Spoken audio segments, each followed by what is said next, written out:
This is the Art of Fashion TV, where art, fashion, and music all meet in one place, right here on the Art of Fashion TV.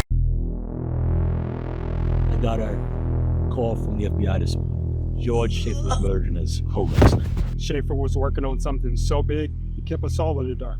I think this guy has something to do with it. Hands behind your back. Now. Making this harder than what it needs to be. It's just...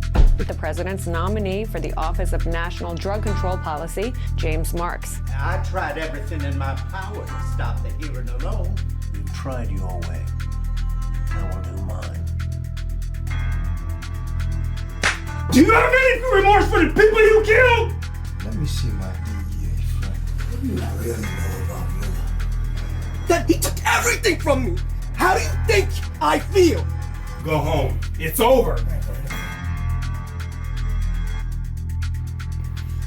let it end like this.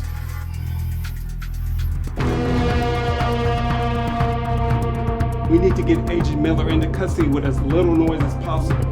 You're in trouble. You better not push me. Don't worry. You're not the one I'm after.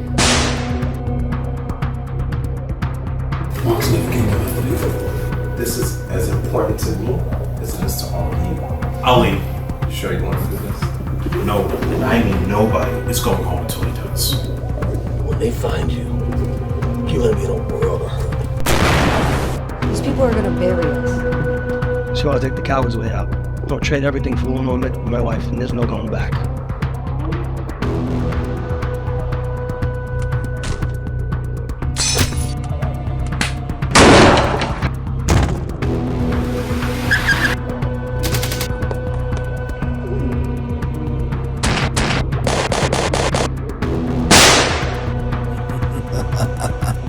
So this is how it's gonna end, huh? Good evening. This is the AOFTV film series, and tonight we are here with the director of The Last Vendetta, Andre Joseph, who has come to the studio tonight to discuss his motivations and the film making process that he put together for this incredible action film that has been sweeping the film festivals all across the country. And here he is, Andre Joseph. Mr. Joseph, tell us about The Last Vendetta. How did this all start, and what was your role? Well, thank you for having me on. So, The Last Vendetta is the third in a trilogy that began many years ago. And I actually started out doing independent films since I was 13, just running around with my friends on the weekends, getting our video camera and just doing little cop movies, detective stories, little skits. And as I got older, you know, I was always a big fan of Bad Boys, Miami Vice, Lethal Weapon, and I always felt I could do that type of film with that DNA, but put more of a personal touch in it, something that I hadn't really seen before.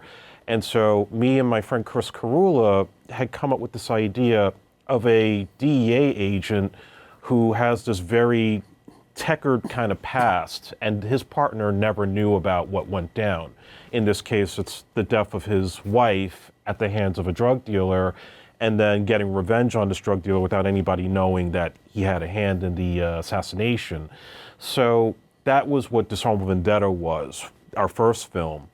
And then from there, we did a second movie called Vendetta Games, where we kind of expanded out on the characters. Now we were sort of pulling back to not just my character, who's a DEA agent with a family, but also our boss, played by J.R. Carter. He plays the character of Marks, and he goes through some politics on the job. So we always knew, as we were developing at least the first film, that we wanted to do it as a trilogy. And after the second movie kind of took off with streaming and with awards, we decided, you know, we want to do one where we finally address who killed Miller, the main character played by Chris Carula, who killed his wife. And then COVID hit. So we were basically sitting in our homes during the pandemic when we were like going back and forth with different ideas and trying to expand on it. So we didn't want to just make it a revenge story, but we knew it was going to be like the last of the entire trilogy. And we were coming up with different ideas stemming from real DEA stories, and we wanted to inject politics into it. We wanted to inject a sense of finality. So in the sense, the story is a rite of passage. And at the same time, there's a lot of action, there's a lot of intense car chases, and all the things that you would expect from a movie of this caliber. But at the same time, we wanted to make it more character focused. So I knew where these characters were going to end up even before I had a full completed script. Incredible. Are you also the script writer of the film? And you also act in the film too, I see.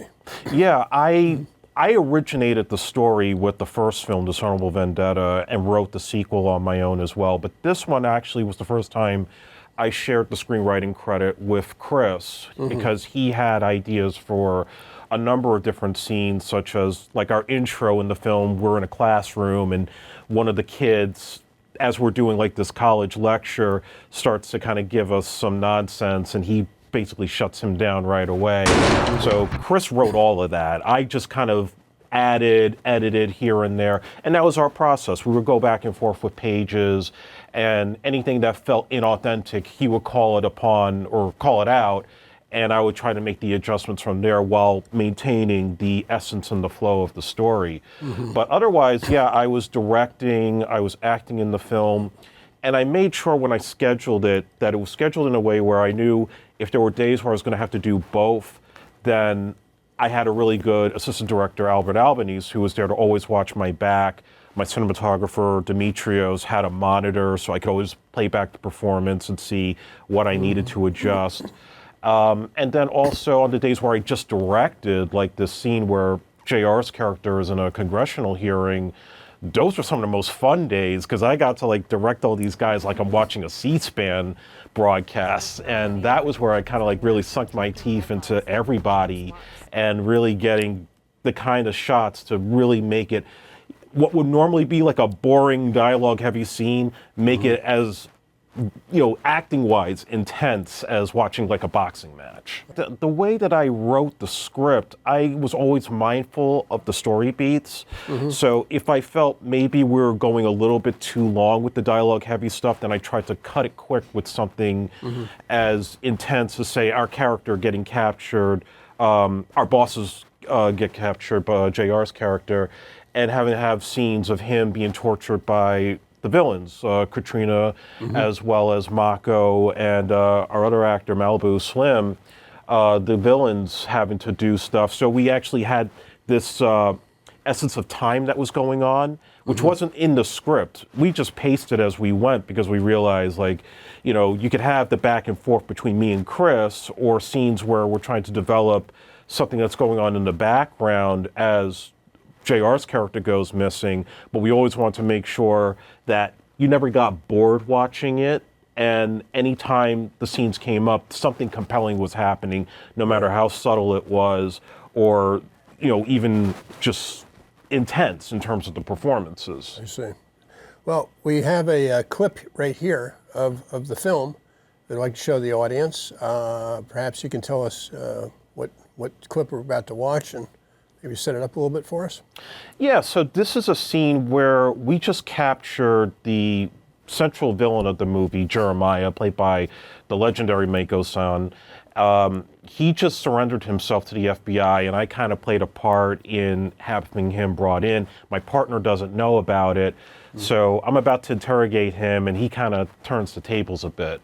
Okay, terrific. All right, let's roll the clip right now. How did you know my name? My mother, and it's your mommy, she was brought to this country by my father. They met while he was on business in mi país, Bolivia. I have no recollection of him as a child. Why did you call me? And then one day, my mother discovered que Dios la bendiga, that my father was married to another woman. Hell hath no fury than a woman scorned. And you know what she does? She takes all the money that he gave her. And then poof, we disappear and cuts him completely out of our lives. I wasn't raised or born to be a killer. I was trained to be one by the best. Tu tío, Sam. Well, that was an amazing clip. We had Mako-san and one of the villains, Katrina Siobhan, on the program recently. Tell us about what it was like to work with them in the casting process for those two characters. They seem really integral in the storyline here, along with Chris. Yeah, Mako, I had worked with him on a G.I. Joe fan film. I actually met him through a backstage casting because the original actor that I had for the part in that short had fell through, and he was available, and I was kind of surprised seeing his credits that he worked on John Wick. He actually worked on one of the real G.I. Joe movies. Yeah. And he came in, and not only did he act, but he helped with the fight choreography. So I told him, hey, I got this script. I think you'd be great for the villain in this piece. And he ate it up right away. And at first I was a little bit intimidated, to be honest, because I remember him telling me right off the bat he was going to be in character when he came to set. And it was for the opening scene where he has to go and kill this federal agent that we had an association with. And, he was definitely in character, but it was never one of those things where I've experienced with method actors who they kind of have a standoffish way with people when they're on the set. That was nothing like him. Mako is one of the most humble human beings I've ever met, who was incredibly talented and was able to devote such precious time with anything, whether it was just to act in a scene with him like that interrogation room scene, or to do the fights and the choreography with Chris, with Katrina, with Melissa, and doing it in a way where it looked intense on film, but also done safely so nobody got hurt. And I just think that guy's going to go huge places in the near future, probably in the very near future.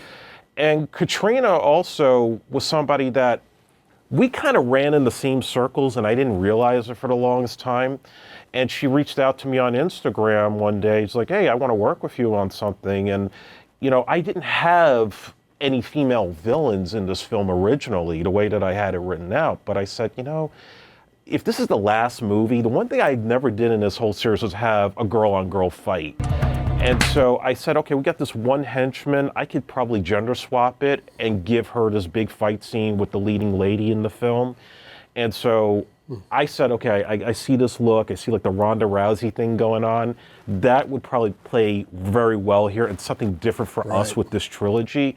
So, Katrina, she's a handful, but I got to tell you, a hell of a professional and undoubtedly devoted to the work, because the stuff she was doing with Mako to get ready for that fight, it was just really incredible how much she put 100% into it and to all the scenes that she was in. And so I think, obviously she's a very attractive young lady, but at the same time, she really put in the effort to be as scary as possible in those scenes that we did. Yeah. As a filmmaker, is that something that you plan before, or do you do it kind of according to, how you want to place it later in post-production? What kind of process do you use, or would you recommend to want to be filmmakers? Well, for me, I knew from just being at home during the pandemic, I was watching a lot of YouTube videos and seeing what was out there in terms of doing car chases, doing gunshots, blood hits, explosions. And technology has advanced so much, it's not only easier to do, it's more accessible for guys like me that don't have a Hollywood budget. So I basically followed a lot of the tutorials that I saw and wrote around the scenes based on how I knew they could be executed later in post. Now, there was a slight drawback, which was we had a lot of these green screen shots. There were scenes where we said, okay, we're going to do a scene extension later on. And then because we didn't have a visual effects supervisor on the set, eventually the people that we did hire, they would point out, this should have been done differently, this should have been adjusted just slightly. But generally, the two guys that I hired through a website called Upwork, I had one gentleman from South Africa and another from New Zealand who both went into it, and I separated the tasks so I didn't overwhelm one or the other. So one guy worked on all the gunshots and blood hits and doing some erasing of like labels and things that we don't have copyrights for. The other would work on more of the heavy duty stuff, like this motorcycle scene with me and Chris riding to this biker place. So we had that pretty much mapped out. I gave them the elements to work with. And then, once they would give me what they had, we would make adjustments. I would say, okay, this is great. Just maybe do some slight tinkering. And then I might fine tune it later in the edit. But I would definitely say for any filmmaker that would want to do that sort of thing, it is tedious. It can get expensive. And that's why really, if you're going to do a movie that's very heavy on effects, get as much done in the camera as much as possible.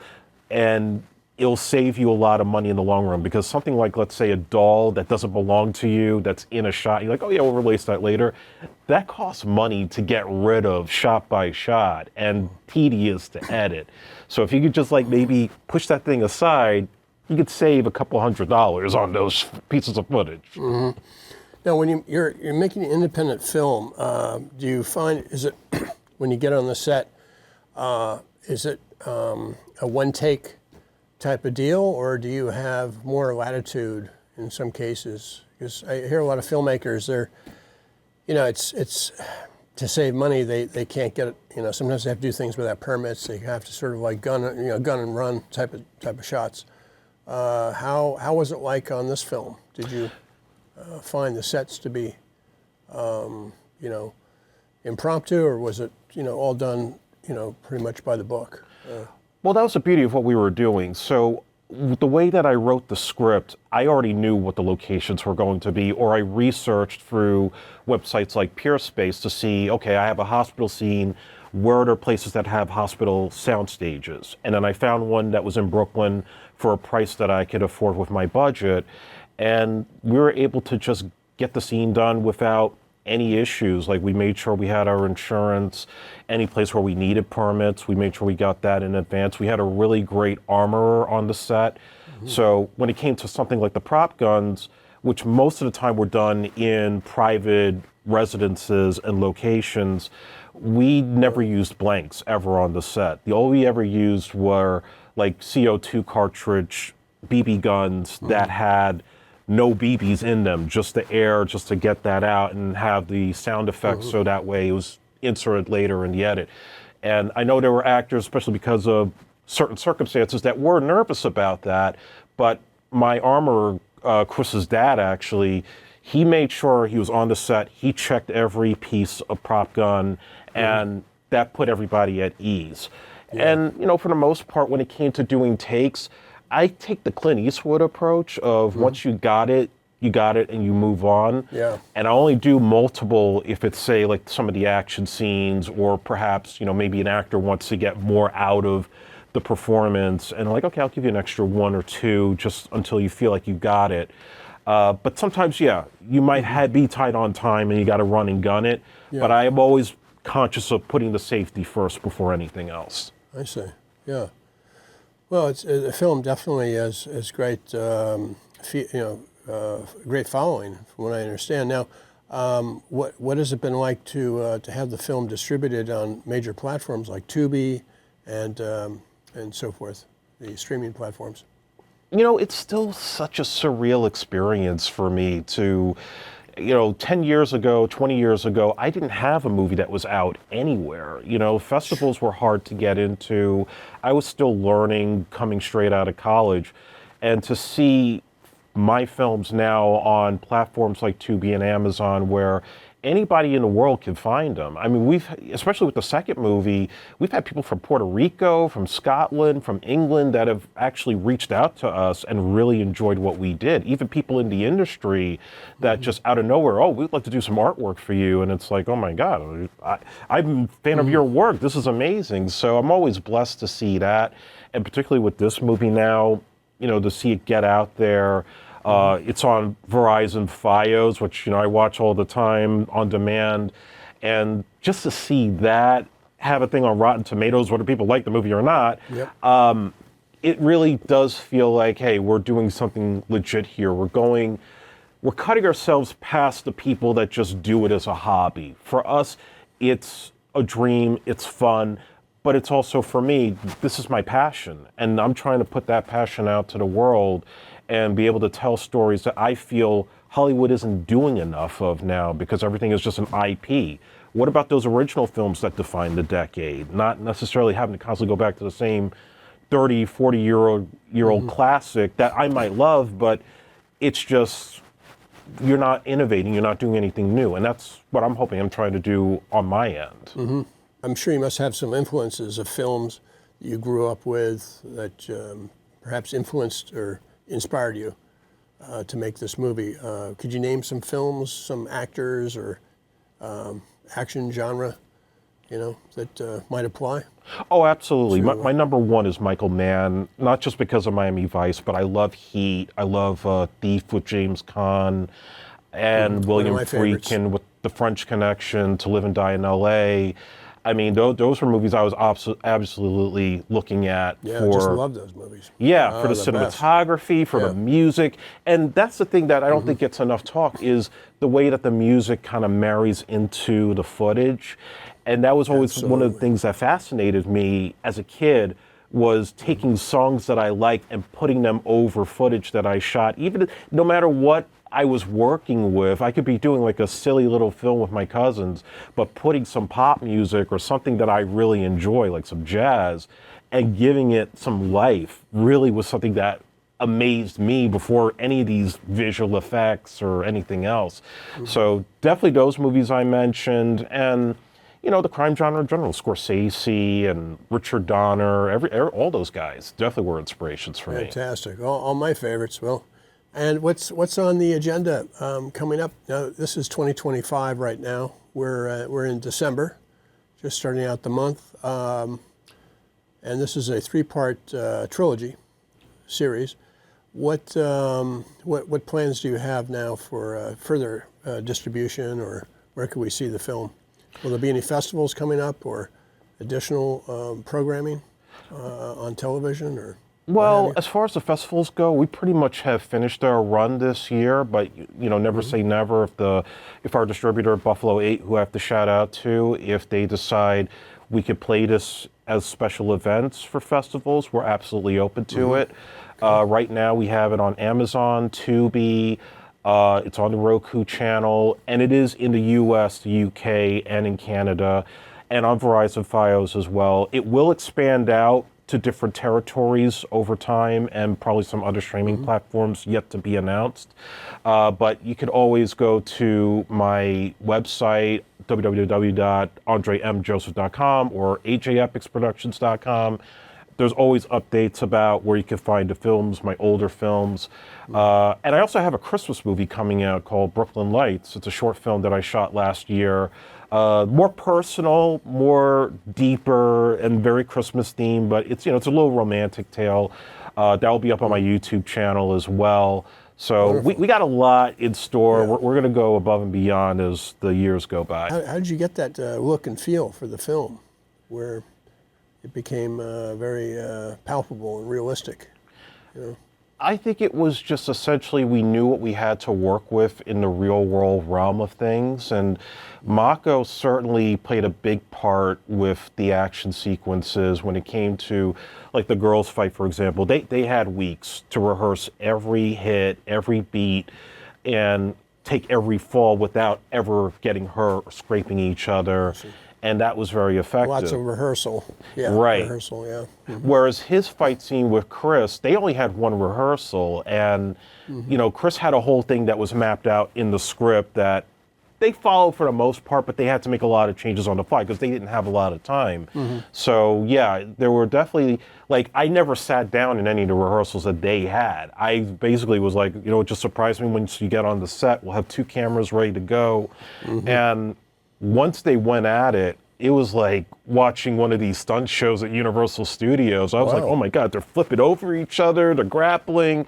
And I didn't mind any of like even the dirty parts where they have to like rough each other up around wrestling on the ground, because I felt that's how it would really go. You know, I love John Wick. I love all these martial arts classics, but sometimes I like something like, say, They Live with Roddy Piper, where it's just an all-out brawl and there's no fancy choreography that makes it look like a dance. It's like, no, these guys, they're beating the life out of each other, and that to me is far more realistic than, you know, guys just kicking and blocking sometimes. And that certainly adds to it. There was even one scene we were in a pool hall and Maka wasn't there that day. So that had to be improvised on the fly. And thankfully we just took that beat for beat with the 30, 40 minutes we had to rehearse it. And thankfully nobody got hurt on that, although a little bit of damage, but not anything, you know, disastrous. We had some challenges when it came to the action, but I think we were always, again, the safety came first before trying to get the dynamic shots, and I think that's what impressed a lot of people seeing it. Now you have more projects coming up. Do they continue to be action? Actually, no. Some of it, we have a Western we wrote that we've been trying to get off the ground forever.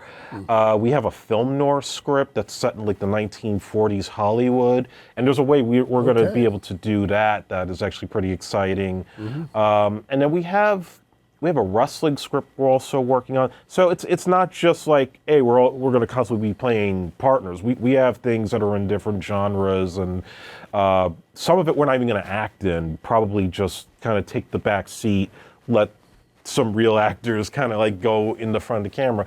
But, you know, we don't have a great collaboration together because we both think the same way when it comes to movies and our love for them and different actors that we enjoy. That's terrific. And I see on the accolades, the film has premiered at the Urban Action Showcase and Expo in New York City. That was in 2024 in November, and at the New York City State TV Plays and Film Festivals in Staten Island. Well, Andre, thank you very much for coming on to the AOFTV film series and speaking about your great movie, The Last Vendetta. It was a real pleasure meeting you, and look forward to seeing the film on a theater or TV screen soon. Thank you very much. Thank you. Appreciate it.